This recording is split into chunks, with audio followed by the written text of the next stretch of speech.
Hello everyone, तो चलिए आज का क्लास स्टार्ट करते हैं। और आज का क्लास आपका कॉमन एरर्स के प्रीवियस ईयर अभी चला रहा हूँ, पार्ट नंबर 6। ठीक, ये क्वेश्चन उठाया हूँ एसएससी एमटीएस जो आपका हेड हुआ था कब, 2013 में। अब ज़रा बात करते हैं, जो लोग नए हैं नहीं जानते तो जान लो कि टेलीग्राम ऐप पे अगर आप सर्च करोगे त्रिगीतम, सिर्फ आपको सर्च करना है त्रिगीतम, तो दो ग्रुप मिलते हैं आपको, त्रिगीतम इंग्लिश यूट्यूब चैनल और त्रिगीतम 4am क्लब। दोनों को आप ज्वाइन हो सकते हो।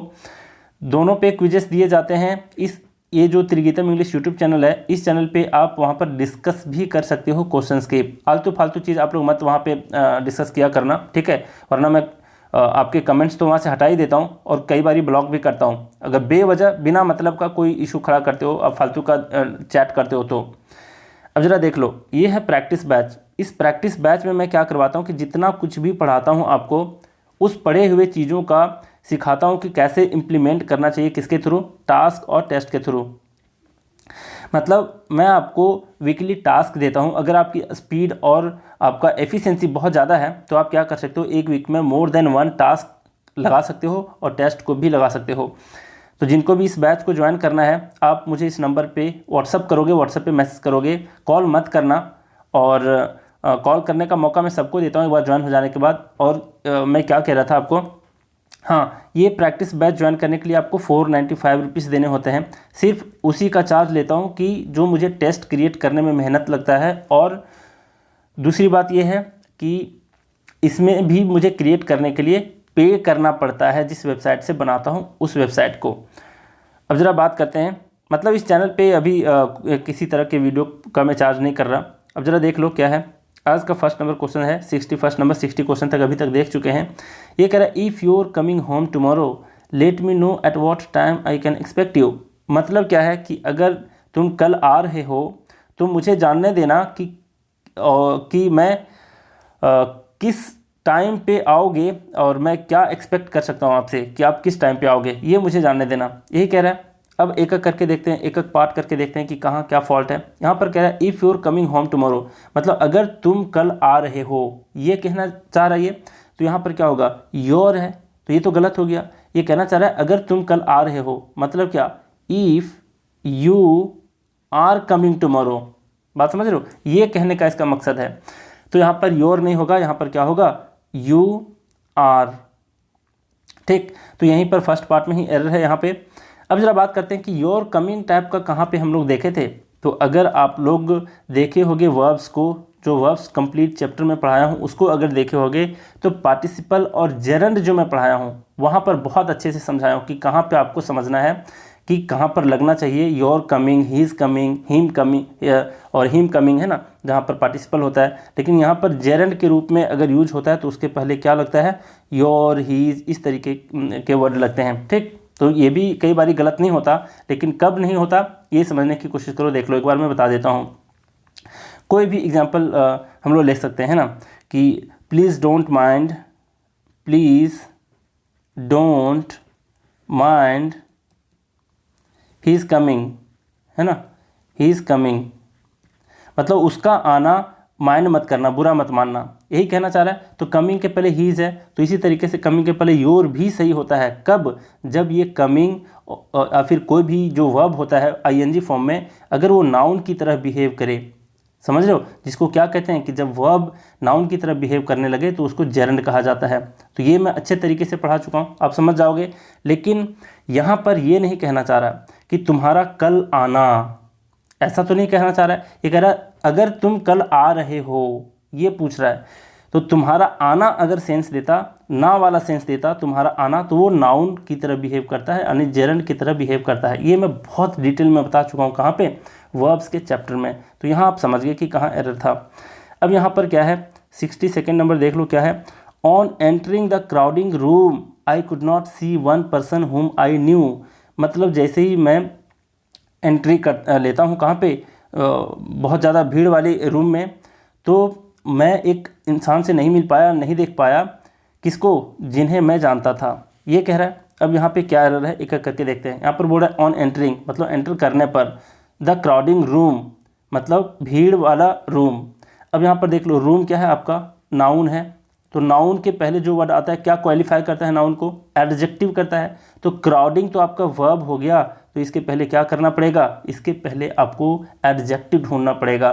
तो क्राउडिंग है तो क्राउडिंग को हटा करके आपको क्या करना पड़ेगा, क्राउड तो आपको क्या है बताओ, यहाँ पर क्राउड क्या है आपका, तो क्राउड जो है ये आपका नाउन की तरह बिहेव करता है, कई बार नाउन की तरह बिहेव करता है और वर्ब की तरह भी बिहेव करता है। लेकिन अगर क्राउडेड हो तब ये बिहेव करता है किसके तरह, एडजेक्टिव की तरह, ठीक है, भीड़ वाले रूम, ऐसा इसका मीनिंग निकलेगा। तो क्राउडिंग नहीं होगा, यहाँ पर क्या होना चाहिए, क्राउडेड, समझ रहे हो, जिसका मतलब क्या होता है कि बहुत ज़्यादा भीड़ वाला, है ना, जगह या ऐसा कुछ, रूम यहाँ जैसे बोला है। और अगर क्राउडिंग है तो इसका मतलब ही चेंज हो जाएगा, इसका मतलब तो हो जाएगा मतलब वर्ब के सेंस में हो जाएगा, ठीक। तो आप लोग समझ पा रहे हो कि यहाँ पर क्या कहने का मतलब है।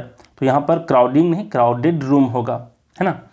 अब जरा देखो नेक्स्ट हम लोग बातें करते हैं, यहाँ पर क्या दिया है 63rd नंबर, ये है he studied so hardly he was sure of passing. देखो MTS का ना लेवल थोड़ा सा कम होता है, तो आप लोग थोड़े से भी प्रैक्टिस किए होगे तो सारे क्वेश्चंस को आसानी से सॉल्व कर सकते हो। लेकिन किसी ने कहा था कि सर अब सिर्फ डिफ़िकल्ट लेवल के क्वेश्चंस ले रहे हो तो आप कभी छोटे छोटे एग्जाम्स का भी लिया करो, तो मैं वो भी लेने की कोशिश कर रहा हूँ। इनफैक्ट किसी ने बताया था कि MTS का क्वेश्चन ले लो, ये बताया था, तो मैं इसलिए MTS का क्वेश्चन उठाया हूँ।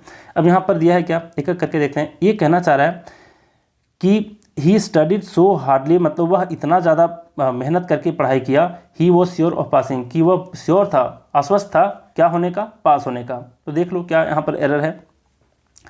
तो यहाँ पर जो एरर है यह ही स्टडीड, मतलब उसने पढ़ा, सो हार्डली, तो यहाँ पर यही गलत है। क्या है, हार्डली का मतलब होता है बिल्कुल ना के बराबर, बिल्कुल जीरो के बराबर, शून्य के बराबर, है ना। तो क्या वो शून्य के बराबर पढ़ा था और उसके बावजूद भी श्योर था कि वो पास हो जाएगा, तो ये तो मीनिंग गलत हो गया ना। तो क्या होना चाहिए, यहाँ पर होना चाहिए हार्डली के बदले हार्ड, समझ रहे हो। तो यहाँ पर हार्ड होगा, उसका मतलब है कि वो बहुत कठिन परिश्रम करके पढ़ाई किया, इसलिए यहाँ पर हार्डली नहीं होगा, क्या होगा, हार्ड होगा, है ना। कोई भला हार्ड स्टडी करेगा, मतलब काफ़ी ज़्यादा मेहनत करके पढ़ाई करेगा तभी तो पास होगा, है ना, कि ना के बराबर पढ़ेगा तो आप लोग समझ पा रहे होगे कि हार्डली का मतलब होता है ना के बराबर, शून्य के बराबर, इसलिए यहाँ पर क्या होना चाहिए, हार्ड होना चाहिए, मतलब काफ़ी हार्ड वर्क करके वो पढ़ाई किया है। बात समझ रहे हो ना। तो यहाँ पर देख लो, अब दूसरे तरीके से इसको क्या समझ सकते हैं, ये चीज़ देखो, ये जो हार्डली है, ये जो हार्डली है, दोनों के बारे में थोड़ा सा एक हिंट दे देता हूँ। एक हार्ड है और एक आपका हार्डली है, ठीक। ये जो हार्डली है, इस हार्डली का जो प्रयोग होता है वो मेन वर्ब के पहले होता है, ध्यान देना, पहले होता है मेन वर्ब के, ठीक। और ये जो हार्ड होता है ये मेन वर्ब के क्या होता है, बाद यूज होता है। तो आप इससे क्या समझे, इससे आप समझे कि हार्डली जो है एक एडवर्ब की तरह काम कर रहा है, और ये जो हार्ड है ये किस तरह से काम कर रहा है, ये भी एडवर्ब है आपका, एक सेकेंड, ये भी आपका एडवर्ब है जो किसी वर्ब की विशेषता को बता रहा है ना। और यहाँ पर जो आपका हार्डली है ये भी किसकी तरह काम कर रहा है, ये भी एडवर्ब की तरह काम कर रहा है। लेकिन आपको समझना ये है कि हार्डली का जो प्रयोग होता है वो वर्ब के पहले यूज होता है, और हार्ड जो यूज होता है वो वर्ब के बाद यूज होता है, ठीक है। जैसे कोई एग्जांपल लेकर के हम लोग चेक कर लेते हैं इसको। जैसे इसी से हम लोग कुछ कंक्लूजन निकालते हैं। जैसे मैं कहूँ कि ही हार्डली स्टडीड टू पास, ठीक है। यहाँ ये मत समझना कि पासिंग गलत है और यहाँ पर भी पास होना चाहिए, नहीं, श्योर ऑफ पासिंग ये सही है आपका, ठीक। यहाँ पर ये है। सेकंड हम लोग लेते हैं ही स्टडीड हार्ड टू पास। क्या मतलब हुआ इसका, तो इसका मतलब कह रहा है कि वह पास करने के लिए शायद ही पढ़ा, तो ना के बराबर पढ़ा, लेकिन यहाँ पर है कि उसने बहुत ज़्यादा परिश्रम करके, हार्ड वर्क करके पढ़ाई किया, ये इसका मतलब है। तो आप लोग समझ गए होंगे। हार्डली देख लो, हार्डली का प्रयोग हुआ है स्टडीड से पहले, मतलब वर्ब से पहले, और यहाँ पर मेन वर्ब जो स्टडीड है इसके बाद यूज हुआ है किसका, हार्ड का। तो आप लोग समझ गए इसका। अब जरा बात करते हैं क्या 64 नंबर देख लो। ये आपका every child in the class are wearing sandals today, मतलब जितने भी बच्चे थे उसमें से हर एक बच्चा क्या पहना हुआ था, सैंडल पहना हुआ था। ये कहने का मतलब है इसका। अब जरा देखो क्या एरर है, एक एक करके बात करते हैं। Every child in the class, कोई एरर नहीं है, है ना। अब यहाँ पर टुडे की बात कह रहा है तो क्लास के पहले द का प्रयोग हुआ है, कोई इशू नहीं, डेफिनेट बनाने के लिए इसको। आर वेयरिंग है तो यहाँ पर गलत है। क्या गलत है? यहाँ पर जो दिया है एवरी चाइल्ड, तो एवरी चाइल्ड आपका सिंगुलर का मीनिंग दे रहा होता है ना, सिंगुलर का। तो सिंगुलर नाउन के लिए क्या यूज़ करोगे? सिंगुलर वर्ब तो यूज़ करोगे, तो आर के बदले यहाँ पर क्या होगा? इज होगा। ठीक है, नेक्स्ट क्वेश्चन देखते हैं। यहाँ पर है दो we both are of the same height you are more heavier than I. अब यहाँ पर क्या कहना चाह रहा है देख लो। यहाँ पर कह रहा है कि यद्यपि हम लोग एक ही हाइट के हैं फिर भी तुम मेरे से ज़्यादा हेवी हो, मतलब वजन में तुम मेरे से ज़्यादा हो। तो क्या यहाँ पर एरर है? एक एक करके हम लोग बातें करते हैं, देखते जाओ। यहाँ पर क्या बोला है? दो यद्यपि we both are of the same height. ठीक, यहाँ पर कोई एरर नहीं है। ठीक है, अब यहाँ पे कोई एरर नहीं है। देखो of the two of the same इस टाइप का फ्रेज यूज होता है, तो यहाँ पर द का प्रयोग जो है वो गलत नहीं है। वैसे सेम और होल वर्ड के बारे में मैं बता चुका हूँ आर्टिकल में, है ना। होल, इसके पहले कब द लगता है ये सब कुछ मैं समझा चुका हूँ, द लगता है ये सब के पहले। ठीक, अब ज़रा देखते जाओ। यहाँ पर बोला है, यहाँ पर कोई एरर नहीं है। यू आर मोर हेवियर, यहाँ पर क्या एरर लग रहा है? हेवियर भी है क्या आपका कंपैरेटिव डिग्री में, और मोर भी आपका किस चीज़ में है? कंपैरेटिव डिग्री में। तो दो कंपैरेटिव डिग्री को एक साथ नहीं यूज किया जाता, तो आपको यहाँ से एक चीज़ हटाना पड़ेगा। तो क्या हटाना पड़ेगा? मोर को यहाँ से हटाना पड़ेगा। ठीक है, अब यहाँ पे दैन आई है, तो जी हाँ दैन आई होगा या दैन मी होगा। तो यहाँ पर एक चीज़ मैं बता दूँ कि यू का कंपैरिजन हुआ है आई से, मतलब यू यहाँ पर क्या है? यू यहाँ पर एक सब्जेक्ट है और आई भी आपका यहाँ क्या है? सब्जेक्ट है। दोनों सब्जेक्टिव केस में है, इसलिए दोनों का तुलना किया गया है। तो यहाँ पर मी नहीं होगा, आई यहाँ पर करेक्ट है। ठीक, अब यहाँ मतलब कंपैरिजन हमको हम लोग किसका करते हैं? एक ही प्रजाति के लोग से करते हैं कंपैरिजन जो करते हैं, है ना। तो यहाँ पर द यू और आई दोनों सेम केस में हैं, इसलिए यहाँ पर कंपैरिजन जो हुआ है वो करेक्ट है। फिर देख लो यहाँ पर क्या बोला है, सुंदर is getting married with Sita. यहाँ पर क्या कह रहा है? क्या गलत है? मतलब सुंदर जो है वो शादी कर रहा है किससे? सीता से।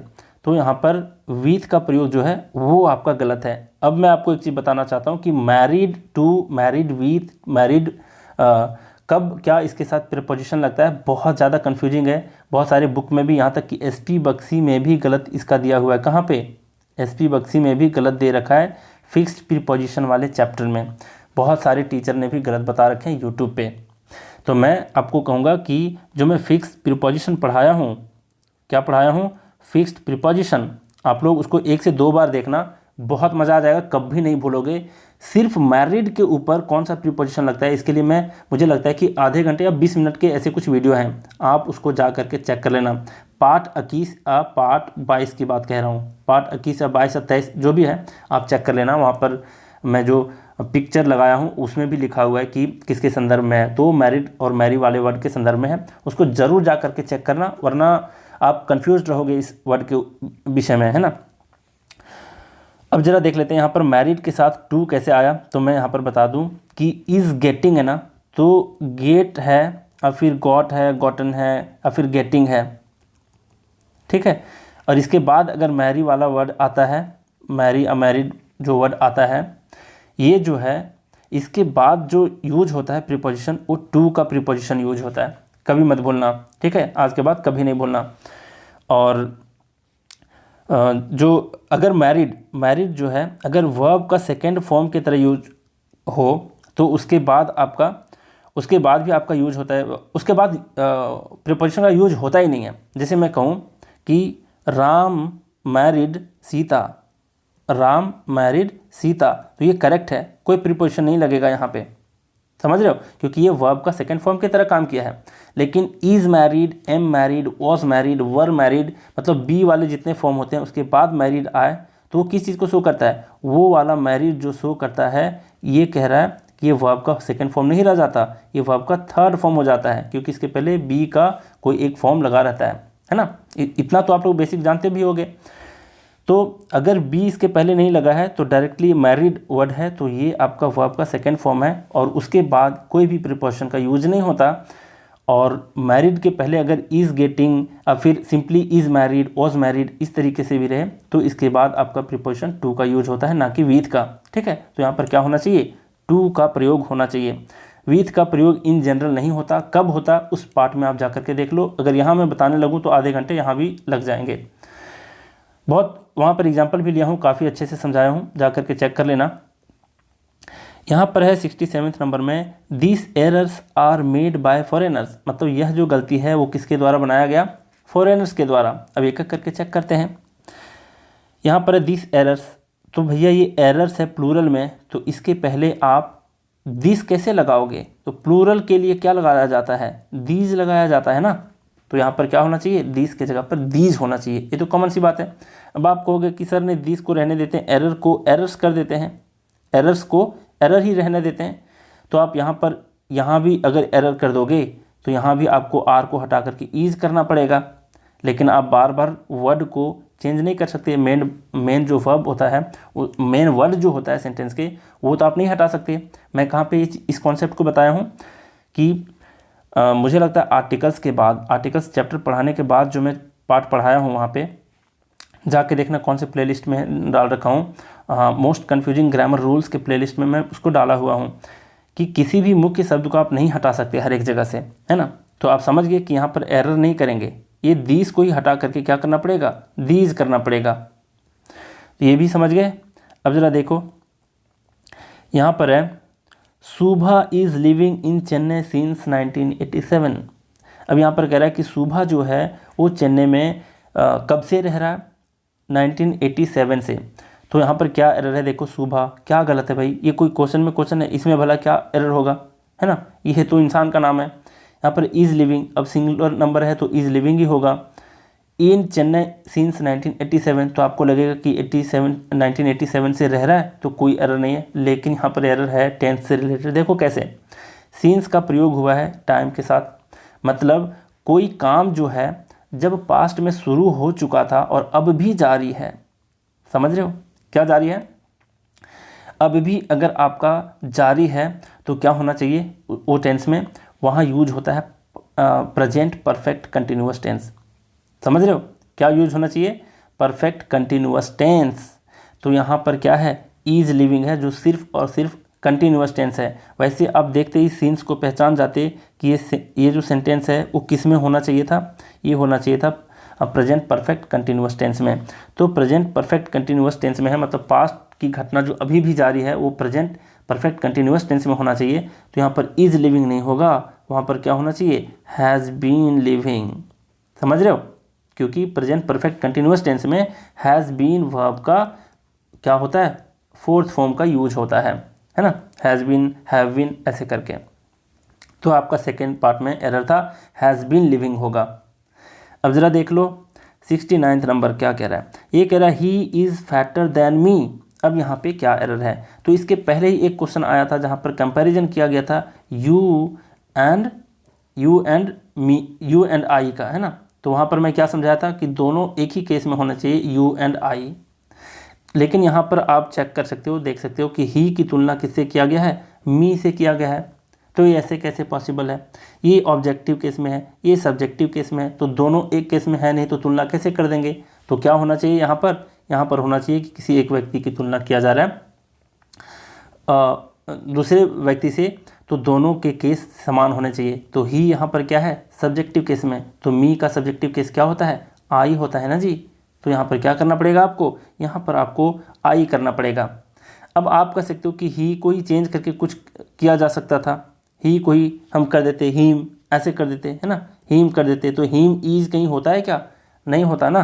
तो दो चीज़ को आप रिप्लेस करना चाहोगे तो गलत हो जाएगा। तो यहाँ पर क्या होना चाहिए, ही इज़ फैटर दैन आई जी। इतना तो आप लोग समझ गए, बहुत माइनर से कॉन्सेप्ट है, बहुत लोगों को याद नहीं रहता, लेकिन अब मुझे लगता है अब नहीं भूलोगे आप, है ना। मतलब क्या करेंगे, जानवर को जानवर से तुलना करेंगे, इंसान को जानवर से तुलना नहीं कर सकते ना, समझ रहे हो। तो वही कॉन्सेप्ट यहाँ पे भी है कि किसकी किसकी तुलना करते हैं, तो दोनों एक ही केस में होना चाहिए सब्जेक्ट को। अब ये है क्वेश्चन नंबर 70, आखिरी क्वेश्चन है आज का। देख लो ये क्या कह रहा है, after raising the flag to inaugurate the sports meet the chairman gave a long speech. क्या मतलब इसका? तो इसका मतलब है कि स्पोर्ट्स का जो मीट हुआ है, वहाँ पे मीटिंग हुई है, मिलन हुआ है, उसको शुभारंभ करने के लिए, है ना, उसको शुभारंभ करने के लिए टू इनॉग्रेट क्या किया गया, फ्लैग को उठाने के बाद चेयरमैन ने क्या किया, एक लॉन्ग स्पीच दिया। अब यहाँ पर एक एक करके चेक करते हैं कि कहाँ पर एरर है। देखो यहाँ पर है after raising the flag to, यहाँ पर क्या एरर है? तो यहाँ पर क्वेश्चन जो दिया गया है वो दिया गया है वर्ड से रिलेटेड। इसलिए मैं आप लोगों को हमेशा समझाता हूँ कि अगर किसी भी अच्छे लेवल के एग्ज़ाम हो और वो उसको टफ बनाना चाहता हो तो आपका वर्ड पावर चेक करेगा ग्रामर के पोर्शन में भी घुसेड़ घुसेड़ कर। समझ लो इस चीज़ को। इसलिए आपको वर्ड्स को अच्छे से पढ़ने चाहिए, पहले वोकैब पे काम करना चाहिए। और पता है, किसी को अगर दुकान चलाना हो ना अपना, और मतलब कोई चीज़ बेचना हो, जैसे बहुत सारे टीचर मिसगाइड करते हैं, वो कहते हैं नहीं पहले ये पढ़ो, पहले वो पढ़ो, पहले कॉम्प्रीहेंशन पे कमांड करो, है ना। तो बहुत तरीके की बात बोलते हैं, लेकिन आपको सबसे पहला काम करना है वोकैब के ऊपर। वोकैब के ऊपर अगर आपका कमांड है ना, तो आपका कॉन्फिडेंस पहले से बुलंद होता है। उसके बाद ग्रामर पढ़ लो, कुछ भी पढ़ लो, फिर आपको इंग्लिश में मज़ा ही आने वाला है। अगर आप वोकैब ही नहीं जानोगे तो कितनों भी आप ग्रामर पढ़ लो, आप डीमोटिवेट ही होते चले जाओगे। बाद में अगर आपको वोकैब मिलने, मतलब ग्रामर में भी अगर मिलते चले गए तो आप बिल्कुल ही क्या हो जाओगे, डीमोटिवेट, है ना। इसलिए कहता हूँ पहले वर्ड पे कमांड करो। अब यहाँ पर क्या है, राइजिंग कैसे गलत है ये मैं आपको बताता हूँ। देखो राइजिंग के बदले यहाँ पर रेजिंग होना चाहिए। क्या होना चाहिए? रेजिंग। राइज का मतलब भी होता है उठना, उठाना, और रेज का जो मतलब होता है, रेज का जो मतलब होता है, हाँ देखो, रेज का मतलब होता है उठाना, है ना। जैसे क्लास में नहीं कहते टीचर रेज योर हैंड, क्या कहते हैं? Raise your hand. तो ये वाला रेज कहते हैं, रेज योर हैंड मतलब अपने अपने क्या करो, हाथ खड़ा करो, है ना। तो कोई चीज़ को उठाना, खड़ा करना, ये रेज कहलाता है। लेकिन यहाँ पर राइज है, राइज का मतलब होता है उगना, और फिर आगे बढ़ना, और फिर उठना, उठाना, इसका भी मीनिंग होता है ना, मतलब उन्नति करना, इस तरीके से होता है। और फिर उगना, सूरज का उगना, वो भी राइज कहलाता है। अपने करियर में बहुत आगे बढ़ रहे हो, है ना, आपके करियर में आप उग रहे हो एक तरह से, है ना, तो वहाँ भी आप राइज का यूज करते हो। तो फ़र्क क्या है ये समझने की कोशिश करो। तो मैं आपको बता दूं कि राइज के बाद आपका ऑब्जेक्ट नहीं आता, और इस रेज के बाद आपका ऑब्जेक्ट आता है। वर्ब्स के बहुत सारे प्रकार होते हैं, ट्रांजिटिव, इंट्रांजिटिव, उतना हम लोग डिटेल नहीं देखने वाले। बस सिंपल सी बात समझो कि राइज के बाद आपका कोई ऑब्जेक्ट नहीं आता। लेकिन इस क्वेश्चन में आप अगर देखोगे यहाँ पे, तो राइज के बाद ही आपका द फ्लैग दे दिया है, जो कि आपका नहीं होना चाहिए था अगर राइज करेक्ट है तो।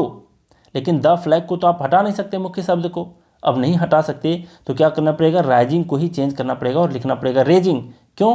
क्योंकि रेज अभी अभी मैं बताया कि इसके बाद ऑब्जेक्ट आता है, तो रेजिंग के बाद ही ऑब्जेक्ट आता है, इसलिए राइज को हटा करके रेजिंग ही करना पड़ेगा, है ना।